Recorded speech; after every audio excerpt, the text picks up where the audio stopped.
Hello बच्चों, कैसे हैं आप सब। तो आज हम कवर करेंगे एसिड बेस एंड सॉल्ट के most important question, some important question जो एग्जाम में आने के चांसेस है। ओके, स्टार्ट करते हैं। ठीक है।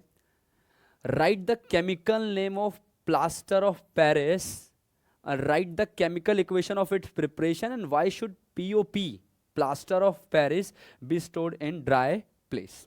ये क्वेश्चन पहला है। तो सबसे पहले तो देखते हैं कि इसका केमिकल नेम क्या है। प्लास्टर ऑफ पेरिस का केमिकल नेम क्या है? तो केमिकली इसको कहा जाता है,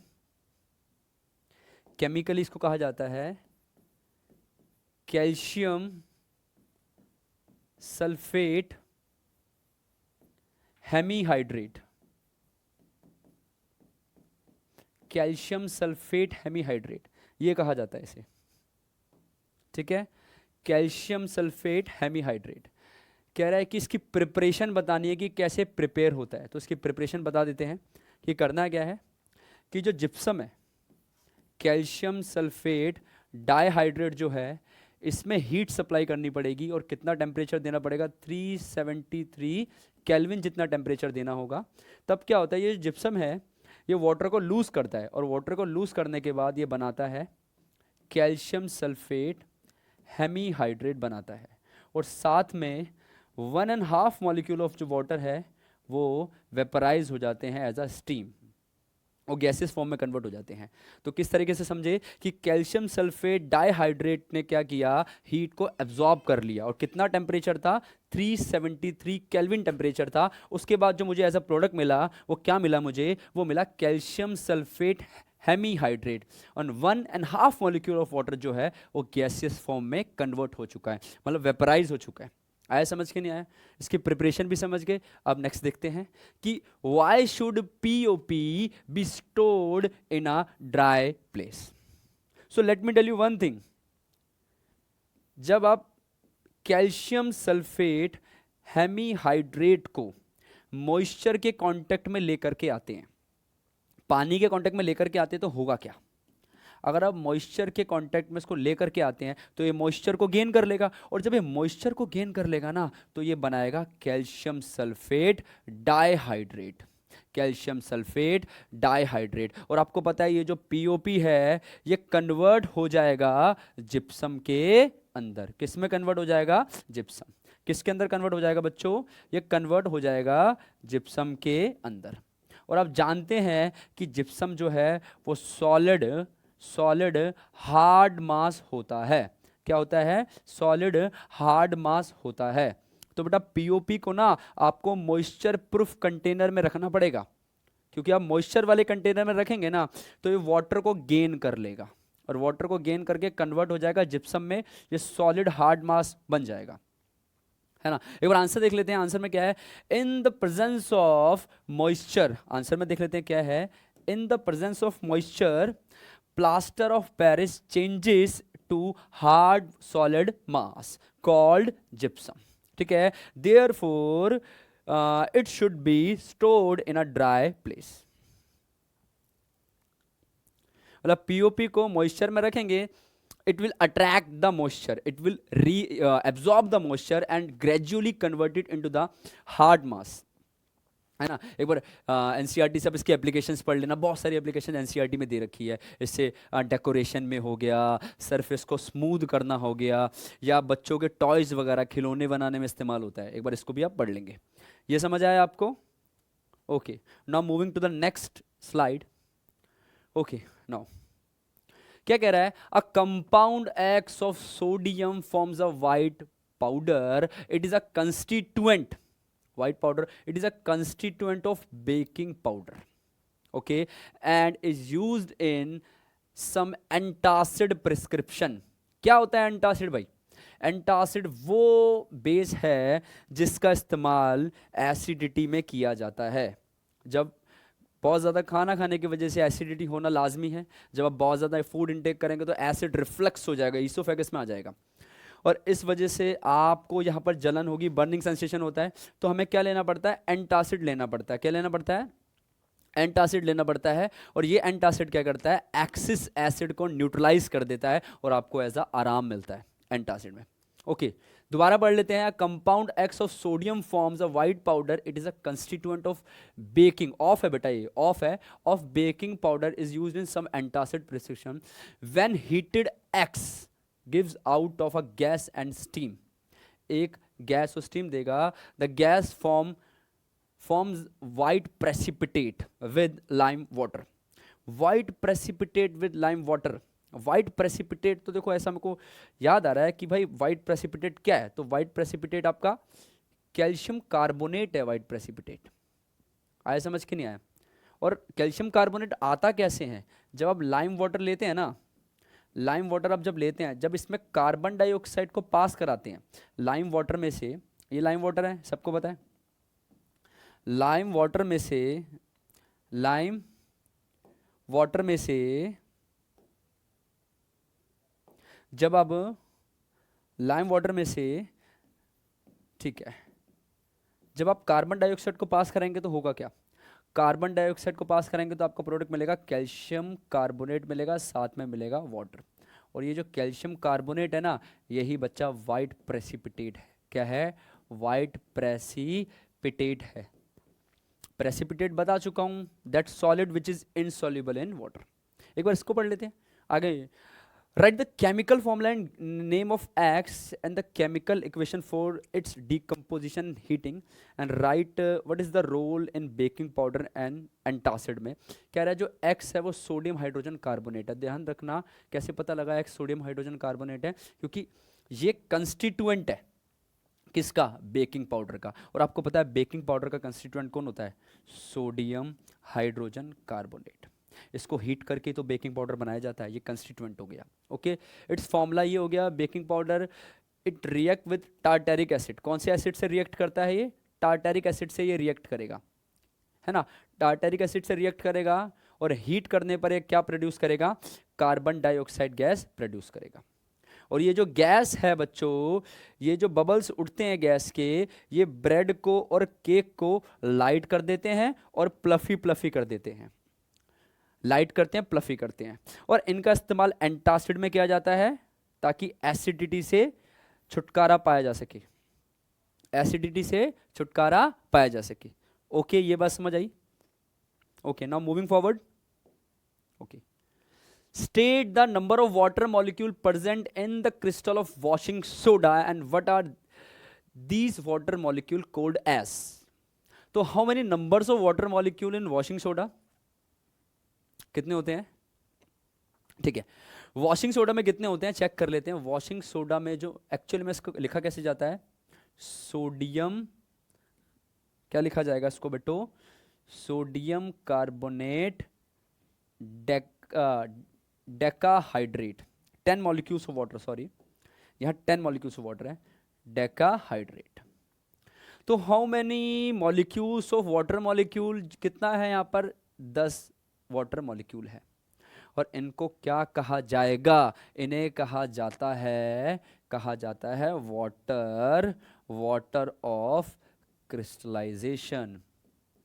क्या कहा जाता है? Water of crystallization. क्रिस्टल की फॉर्म में water. How many numbers of molecule in sodium carbonate? It is 10 molecule.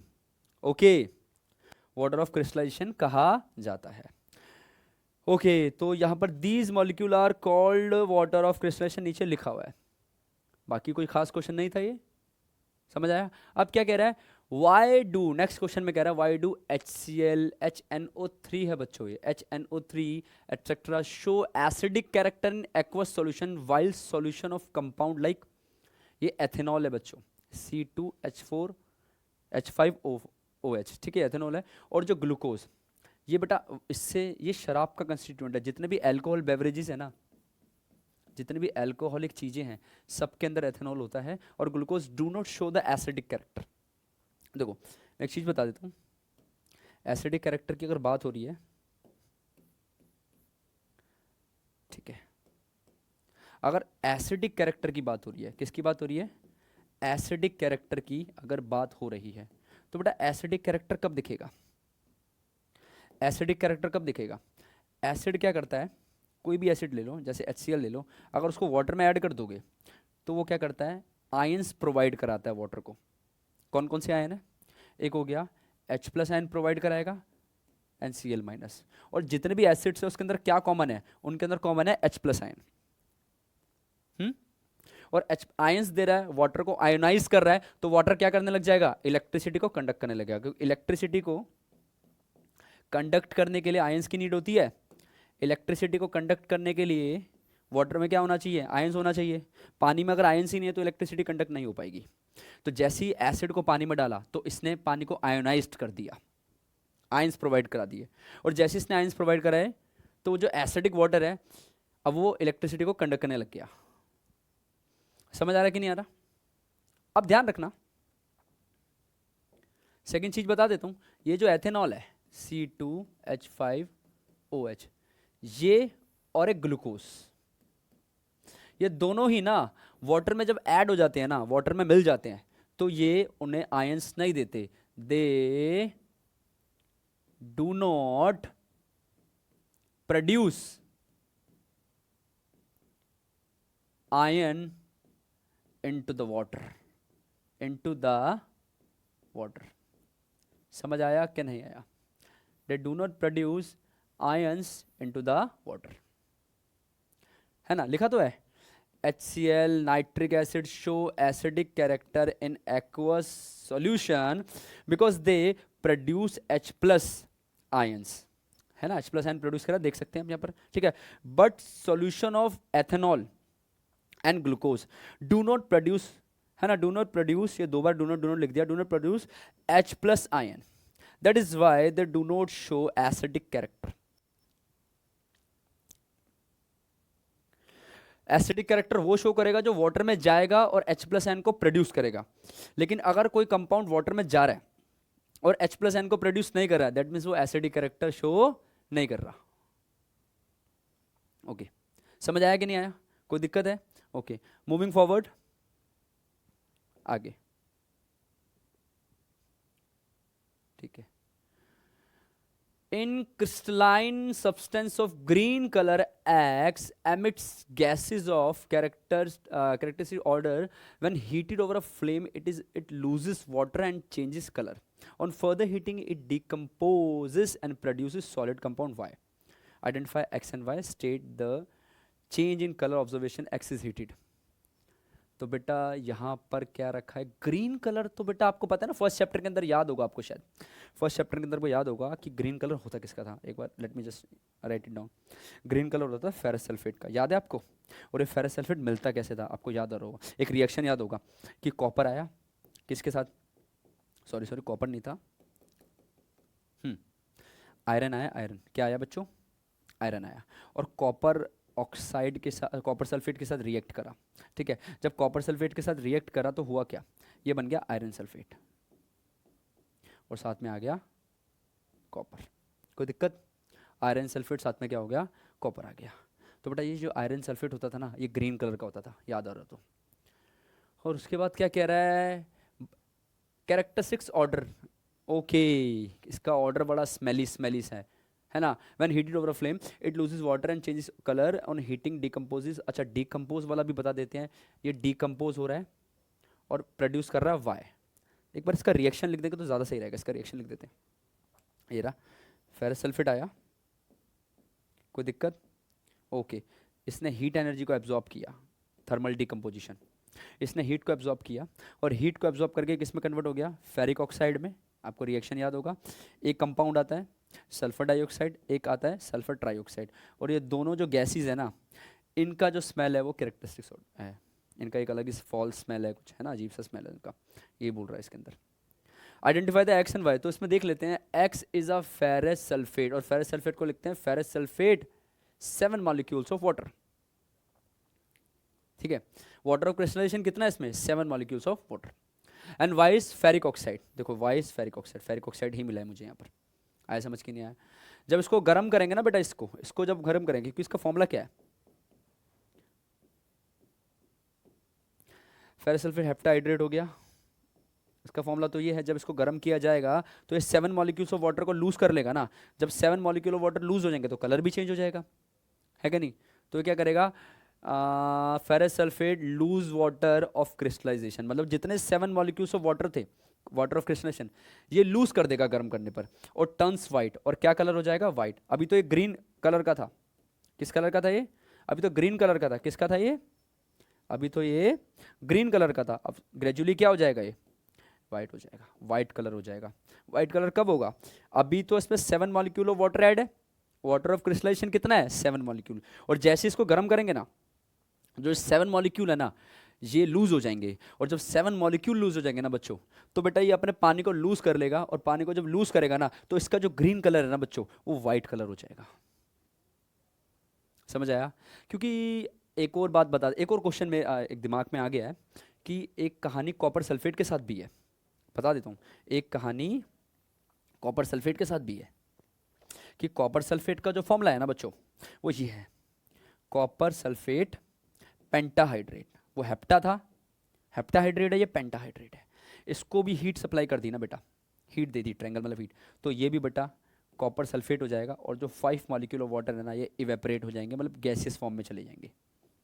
तो बेटा इसका कलर पता क्या होता है? इसका होता है ब्लू कलर, क्योंकि ये इसमें वाटर ऑफ क्रिस्टलाइजेशन कितना है? 5 मॉलिक्यूल। जैसे ये वाटर ऑफ क्रिस्टलाइजेशन, ठीक है, इवेपरेट हो गए, तो ये क्या बन गया? कॉपर सल्फेट बन गया। तो ब्लू कलर क्या हो गया? ये ब्लू कलर क्या हो जाएगा? वाइट हो जाएगा। मतलब इसका जो कलर है वो इसके वाटर मॉलिक्यूल्स के कारण है, वाटर ऑफ क्रिस्टलाइजेशन के कारण है इसका कलर। ठीक है, ये समझ आया कि नहीं आया? कोई दिक्कत है? ओके, अब ये भी कर लेते हैं, लगे हाँ 6th क्वेश्चन कर लेते हैं। ठीक है, कह रहा है कि right chemical equation two show what happen when an acid react with, किसके साथ कर रहा है? रिएक्ट किसके साथ कर रहा है एसिड भाई? कहाँ गया, कहाँ गया, क्या गया? मेटल के साथ रिएक्ट करेगा। पहले तो वो मेटल के साथ करेगा, फिर कह रहा है वो बेस के साथ करेगा, फिर कह रहा है वो कार्बोनेट के साथ करेगा। एसिड कर रहा है, तो एसिड जब मेटल के साथ रिएक्ट करता है तो एज अ रिजल्ट क्या मिलता है? एज अ प्रोडक्ट क्या मिलता है? सॉल्ट मिलता है और हाइड्रोजन गैस मिलती है। रिएक्शन लिख दे क्या? एसिड में ले लो HCl और मेटल में ले लो जिंक। रिजल्ट क्या आएगा? देखो बेटा, हाइड्रोजन अलग कर देते हैं, हाइड्रोजन गैस अलग हो गई, बचा क्या? बचा हमारे पास, बचा हमारे पास Cl और Zn।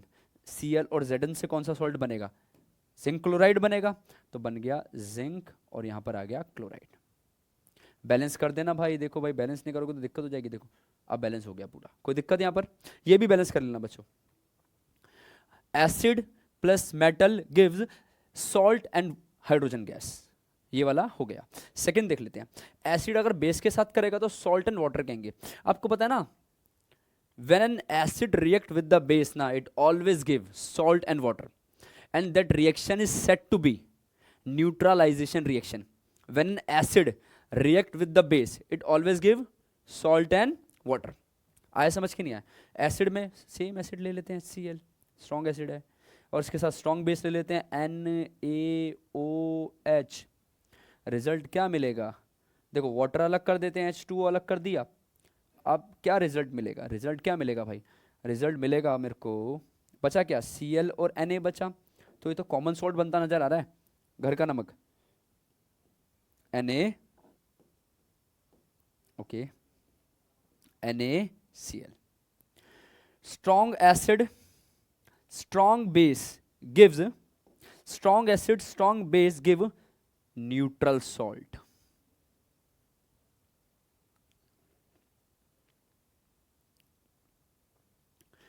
Strong acid strong base से मिलेगा तो न्यूट्रल सॉल्ट आएगा, वीक एसिड वीक बेस से मिलेगा तो भी न्यूट्रल सॉल्ट आएगा। लेकिन अगर स्ट्रॉन्ग एसिड है और वीक बेस है, ये दोनों मिले, तो जो सॉल्ट मिलेगा ना बेटा, वो मिलेगा एसिडिक सॉल्ट। अगर वीक एसिड है स्ट्रॉन्ग बेस है, जो सॉल्ट मिलेगा हमें वो मिलेगा बेसिक सॉल्ट। तो जो चीज स्ट्रॉन्ग होगी उसका डोमिनेंस देखने को मिलेगा। आया समझ के नहीं आया? ये भी क्लियर हो गया। नाउ मूविंग फॉरवर्ड, इसे हटा देते हैं ताकि वो लिख पाए, स्पेस मिल जाएगा थोड़ा सा। हाँ चलो, राम का चलो।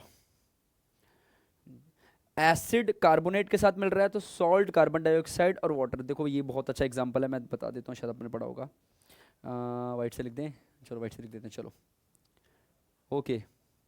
एसिड में ले लो HCl, और मेटल कार्बोनेट में ले लो, क्या लोगे मेटल कार्बोनेट में? सोडियम कार्बोनेट ले लेते हैं मेटल, और ये रहा भैया कार्बोनेट। ठीक है, रिजल्ट क्या मिलेगा देख लेते हैं। प्रोडक्ट क्या आएगा, सबसे पहले कह रहा है प्रोडक्ट में सॉल्ट आना चाहिए। सॉल्ट किसका, Na और Cl का, है कि नहीं, सॉल्ट तो इसी का बनेगा ना, NaCl का। ओके, और क्या बोल रहा है रिजल्ट में क्या आना चाहिए, carbon dioxide as it is लिख सकते हैं, और क्या बोल रहा है रिजल्ट में, वाटर। तो भैया ये रिएक्शन मैंने लिख दिया। बैलेंस है क्या, कर देते हैं बैलेंस, बैलेंस करने में क्या है, कर देते हैं, ठीक है बैलेंस कर देते हैं, या दो लगाते हैं, दो सोडियम दो सोडियम, दो क्लोरीन दो क्लोरीन, दो हाइड्रोजन दो हाइड्रोजन, पूरा बैलेंस एक बार चेक कर लेना बच्चों, बैलेंस है पूरा। यह है समझ के नहीं आया भाई, इंपॉर्टेंट क्वेश्चन हो रहे हैं, एग्जाम में आ सकते हैं, क्योंकि एग्जाम में इस टाइप के बहुत क्वेश्चंस आते हैं, तो प्लीज़ इसे अच्छे से समझें, है ना, ऐसे क्वेश्चंस आने के चांसेस है एग्जाम के अंदर, अगर आ गया तो बहुत मज़ा आ जाएगा भाई, वैसे आने के चांसेस है ये, ठीक है, तो अब देखते रहें, अच्छे से समझें इन क्वेश्चनों को। Next, why does dry HCl gas not change the colour of dry litmus paper. बहुत अच्छी बात है यार भाई, ड्राई HCl गैस है, dry HCl gas dry litmus paper पे स्टिक हो सकती है क्या, ड्राई चीज ड्राई पे स्टिक हो जाएगी, नहीं हो पाएगी, ड्राई चीज वेट चीज पे स्टिक होगी। तो जो ड्राई HCl गैस है ना, वो वेट लिटमस पेपर पे स्टिक होगी, तब जाके कलर चेंज दिखाएगी, है कि नहीं। तो यहाँ क्या लिख रहा है कि H प्लस आयन, कौन सा ion, H plus ion are responsible for acidic character, ये तो पता ही है आपको कि जो H प्लस आयन है यही एसिडिक कैरेक्टर को शो करता है। उसके बाद कह रहा है of HCl and change of litmus paper को भी चेंज करेगा H प्लस आयन। तो कह रहा है H plus ions are formed in presence of water. तो कितनी बढ़िया बात करी है कि जो H प्लस आयन है वो फॉर्म कहाँ होता है, जब एसिड, जब कोई भी एसिड जो है ना अगर वो वाटर में जाएगा ना तभी तो H प्लस आयन फॉर्म होता है कि नहीं होता, तभी तो भैया H प्लस आयन फॉर्म हो रहा है। That's why dry HCl gas can't change the colour of dry litmus paper. Litmus paper should be wet, अगर वो वेट है तब वो चेंज हो जाएगा, लेकिन वहाँ पर कोई वाटर का कांटेक्ट ही नहीं है तो ये एसिडिक कैरेक्टर नहीं दिखा पाएगा। तो विदाउट वाटर ये अपाहिज है बेटा, ये अपना कैरेक्टर नहीं दिखा पाएगा। एसिड बिना पानी के अपाइज की तरह काम करता है, वो अपने कैरेक्टर नहीं दिखा सकता। आया समझ के नहीं आया, जैसे इसको वाटर मिल जाएगा ना तो वाटर के अंदर ही H प्लस आयन दिखाने लग जाएगा, अपनी प्रॉपर्टी दिखाएगा कि मैं एसिड हूँ। आया समझ के नहीं आया, चलो आगे क्या कह रहा है, आगे देख लेते हैं। A metal compound A react with hydrochloric acid to produce effervescence and the gas evolved extinguishes a burning candle, and write the chemical equation for the reaction if one of the compound formed is calcium chloride। एक compound calcium chloride form हुआ है। Okay इसी से समझ लो कि metal जो है वो कंपाउंड ए का मेटल है। मेटल कहाँ से निकल करके आएगा भाई, अगर एक कंपाउंड कैल्शियम क्लोराइड है तो कैल्शियम क्लोराइड में मेटल कौन है, कैल्शियम ही तो है, तो मेटल तो पता लग गया। React with the diluted hydrochloric acid to produce effervescence, the gas evolved extinguish the burning candle. Write the chemical equation for the reaction one of the compound formed is calcium chloride. किसके साथ react कर रहा है ये देखना पड़ेगा, dilute hydrochloric acid के साथ रिएक्ट कर रहा है। और जो गैस निकली ना बच्चों, जो गैस निकली होगी वो होगी कार्बन डाइऑक्साइड। देखते हैं, metal compound A react with the dilute hydrochloric acid to form gas which extinguishes the burning candle, means the gas produce is carbon dioxide। मैंने यही बोला कि जो कैंडल को बुझा दे वो कार्बन डाइऑक्साइड गैस है, ध्यान रखना। Other product is calcium chloride, देखो यहाँ बता रखा है कैल्शियम क्लोराइड निकला। सो compound A is a carbonate और हाइड्रोजन कार्बोनेट। आया समझ के नहीं आया, क्योंकि कार्बन डाइऑक्साइड कहाँ से निकलेगी बच्चों, जो ये कार्बन डाइऑक्साइड है ये कार्बोनेट में से तो बाहर आएगी, ये कार्बोनेट या हाइड्रोजन कार्बोनेट में से तो बाहर आएगी ऑफ कैल्शियम का। कैल्शियम तो मैंने यही बता दिया आपको, आया समझ के नहीं आया, तो यहाँ लिखा भी है, देखो मैं रिएक्शन पूरा लिख देता हूँ। कैल्शियम कार्बोनेट वही लाइमस्टोन CaCO3। देखो बेटा कैल्शियम तो यहाँ से पता लगा, ये कार्बोनेट कैसे पता लगा, ये कार्बोनेट पता लगाने का तरीका क्या था, ये तरीका था कि वो जो गैस है ना बच्चों उसने जलती मोमबत्ती बुझा दी बेटा, और जलती मोमबत्ती बुझाती कार्बन डाइऑक्साइड है। आया समझ के नहीं आया, तो कैल्शियम कार्बोनेट बन चुका है और इसके साथ डाइल्यूटेड हाइड्रोक्लोरिक एसिड, रिजल्ट क्या मिलने वाला है, कैल्शियम क्लोराइड मिला, पहला कैल्शियम क्लोराइड आ गया। साथ में क्या रिजल्ट मिल गया, वाटर H2O, और उसके साथ में वो वाली गैस जिसने मोमबत्ती बुझा दी थी कार्बन डाइऑक्साइड। ये तो वो रिएक्शन हो गया ना कि मेटल कार्बोनेट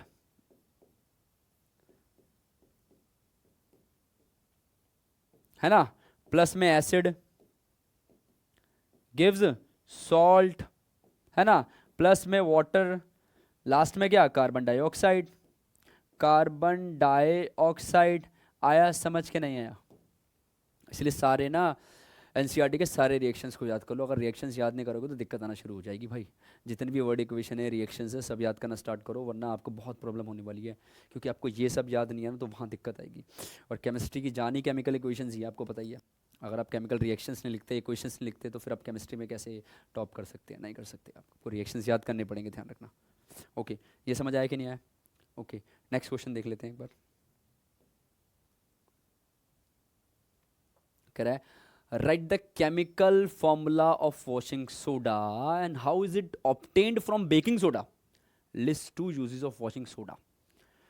देखो, अगर आपको क्लियर दिख रहा होगा तो यहाँ पर पहला रिएक्शन क्या है कि ये क्या ले लिया इसने, बेकिंग सोडा। और बेकिंग सोडा को क्या किया, हीट किया, रिजल्ट क्या मिला, sodium carbonate, water and carbon dioxide. यही तो केक को प्लफी, है ना, एक लाइट वेटेड कर देती है। और आपको पता ही है ना कि मेन इंग्रेडिएंट वॉशिंग सोडा का कौन है? वॉशिंग सोडा का मेन इंग्रेडिएंट क्या है, सोडियम कार्बोनेट है। और सोडियम कार्बोनेट कहाँ से मिल रहा है, बेकिंग सोडा से। मतलब बेकिंग सोडा को हीट करा तो सोडियम कार्बोनेट मिल गया, बेकिंग सोडा को हीट करा तो सोडियम कार्बोनेट मिल गया। और सोडियम कार्बोनेट के साथ क्या करा, वाटर ऑफ रिक्रिस्टलाइजेशन। मतलब सोडियम कार्बोनेट को में पानी ऐड किया है, by recrystallizing of sodium carbonate with 10 molecule of water we will have washing soda। एक बार रिएक्शन देख लेना इसका। लिखा वॉशिंग सोडा जिसका फॉर्मूला ये होता है sodium carbonate decahydrate is obtained by heating baking soda. देखो ना, बेकिंग सोडा को हीट करा तो भी तो इसका एक कंस्टिट्यूएंट मिल गया, और इस कंस्टिट्यूएंट में वाटर ऐड किया तो पूरा हमें वॉशिंग सोडा मिल गया, फॉलोड बाय द रिक्रिस्टलाइजेशन। देखो रिक्रिस्टलाइजेशन, अब ये रिक्रिस्टलाइजेशन का मतलब है एडिंग ऑफ वाटर। लिख सकते हैं हम adding of water to the substance, adding of water to the substance, water to compound लिख लो यार, कोई बात नहीं, जैसे लिखना चाहते हो वैसे लिख लो। नंबर ऑफ वाटर मॉलिक्यूल जो प्रेजेंट होंगे ना उनको कहेंगे वाटर ऑफ क्रिस्टलाइजेशन। लेकिन अगर हम ऐड करेंगे तो उसको कह देंगे रिक्रिस्टलाइजेशन। अगर हम ऐड करेंगे, ध्यान रखना, ठीक है बच्चों? Okay, now the last question from the, देख लेते हैं लास्ट क्वेश्चन क्या है। Consider the following reaction, 1 marks का है। Diluted hydrochloric acid react with the sodium hydro oxide. Diluted hydrochloric acid react कर रहा है सोडियम हाइड्रोक्साइड के साथ। ये तो न्यूट्रलाइजेशन रिएक्शन हो गया। कौन सा रिएक्शन हो गया, ये हो गया भैया न्यूट्रलाइजेशन रिएक्शन। ओके, देख लेते हैं एक बार न्यूट्रलाइजेशन रिएक्शन क्या। ठीक है, यहाँ लिख दूँ, डाइल्यूटेड हाइड्रोक्लोरिक था, HCl वो भी डाइल्यूटेड है बेटा, DIL लिख देना डाइल्यूटेड के लिए। ओके, डाइल्यूटेड का मतलब होता है ना वाटर ज़्यादा होना, एसिड कम होना, स्ट्रेंथ ऑलरेडी कमी हो जाएगी। चलो आगे देख लेते हैं, सोडियम हाइड्रोक्साइड NaOH। ये तो भाई स्ट्रॉन्ग बेस हो गया, दोनों ही स्ट्रॉन्ग है। एक्वस, रिजल्ट क्या मिलेगा, NaCl, न्यूट्रल सॉल्ट, साथ में H2O।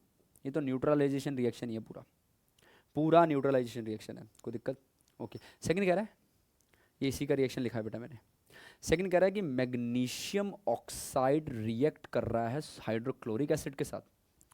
ये भी देख लेते हैं, मैग्नीशियम ऑक्साइड रिएक्ट कर रहा है, यहाँ लिख दूँ क्या, चलो, मैग्नीशियम ऑक्साइड रिएक्ट कर रहा है हाइड्रोक्लोरिक के साथ। और जितने आपको पता है ना मेटल ऑक्साइड किसकी तरह बिहेव करते हैं, नेचर कैसा होता है उनका, बेसिक नेचर होता है।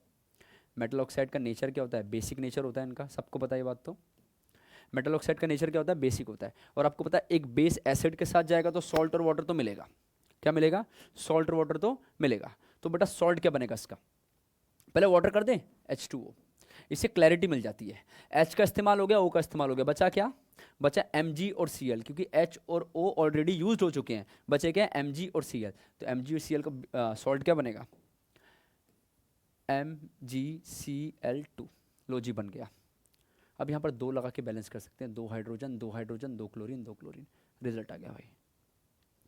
लेकिन सारे मेटल ऑक्साइड सेम चीज शो नहीं करते।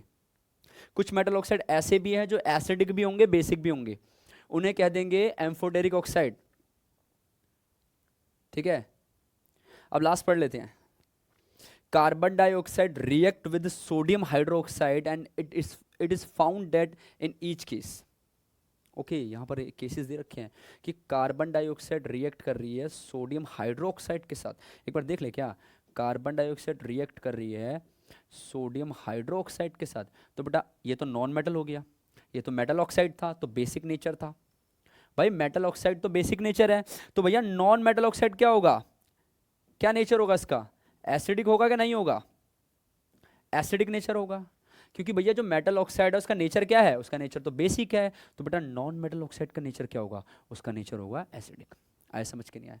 अब ये तो सिंपल सा हो गया, एसिड रिएक्ट कर रहा है बेस के साथ, वो रिजल्ट क्या मिलेगा, वही मिलेगा सॉल्ट और वाटर। पहले वाटर अलग कर देते हैं, सॉल्ट किससे मिलेगा, सोडियम से और कार्बन डाइऑक्साइड से, मतलब सोडियम कार्बोनेट है ना, यही सॉल्ट बनता है इसका, तो इसका सॉल्ट ये बनता है ना बच्चों, सोडियम, वही वॉशिंग सोडा का कंस्टिट्यूएंट बन गया। अब बैलेंस कर लेते हैं भाई इसको, बिना बैलेंस के तो काम भी नहीं चलने वाला। ओके, इसको हटा दूँ क्या, या आप बैलेंस तो आप खुद भी कर लोगे, बैलेंसिंग करोगे तो आप ट्राई कर लेना, 2 सोडियम कर लेना। ओके, अब क्या बोलता है कि salt and water is formed, salt and water is formed, neutral salt are formed. Neutral salt देखो ये तो वीक एसिड की कैटेगरी में आएगा और ये स्ट्रॉन्ग बेस की कैटेगरी में आएगा। ये strong base weak acid, strong base weak acid, तो कौन सा सॉल्ट बनेगा, बेस स्ट्रॉन्ग है वीक एसिड है, तो बेटा बेसिक सॉल्ट बनेगा। कौन सा बनेगा, बेसिक। एक बार देखिए बेसिक सॉल्ट में ऑप्शन है, इसमें नहीं दे रखा, बेसिक सॉल्ट का ऑप्शन नहीं दे रखा इसमें लगता है, तो फिर अपने हिसाब से चलते हैं फिर बेटा। फिर नॉर्मल है, फिर भाई हटाओ, कहानी छोड़ो, बेसिक तो है, नॉर्मल है। नॉर्मल क्या है भैया, सॉल्ट फॉर्म हो रहा है और जी भैया वाटर फॉर्म हो रहा है, बात ही खत्म है, ना न्यूट्रल है, ना हाइड्रोजन गैस निकल रही है, ना एसिडिक सॉल्ट है। एसिडिक कहाँ है, बेसिक सॉल्ट है, ऑप्शन में ही नहीं है बेसिक सॉल्ट, तो बेटा फर्स्ट आ जाएगा। Salt and water is formed when an acid react with the base और बेसिक ऑक्साइड। देखो बेस और बेसिक ऑक्साइड कह रहा है, when a non metallic oxide react with the base produces, और ये क्या products are salt and water. Hence in all three reaction give first second third. इसमें क्या है कि या न्यूट्रलाइजेशन रिएक्शन, यहाँ वो वाक्य में तीनों के तीनों न्यूट्रलाइजेशन, ये भी न्यूट्रलाइजेशन रिएक्शन था, ये भी था और ये भी था, सारे न्यूट्रलाइजेशन रिएक्शन है। आया समझ? ओके, तो 10 क्वेश्चन मैंने आपको करा दिया बढ़िया बढ़िया से, और भी बहुत सारे मैं PYQs लाता रहूँगा, एग्जाम बेस्ड अच्छे अच्छे इंपॉर्टेंट क्वेश्चन का सेटअप लाता रहूँगा। मेरे चैनल को फॉलो करें, सब्सक्राइब कर दो मेरे चैनल को, ठीक है। ऐसे क्वेश्चंस आपको बहुत मिलते जाएंगे जो आपके एग्जामिनेशन में बहुत हेल्प करने वाले हैं और आप अच्छे नंबर लाने वाले हैं, केमिस्ट्री में, बायोलॉजी में, फिजिक्स में बहुत अच्छा करने वाले हैं, ओवरऑल ऑफ साइंस में बहुत अच्छा करने वाले हैं। Thank you.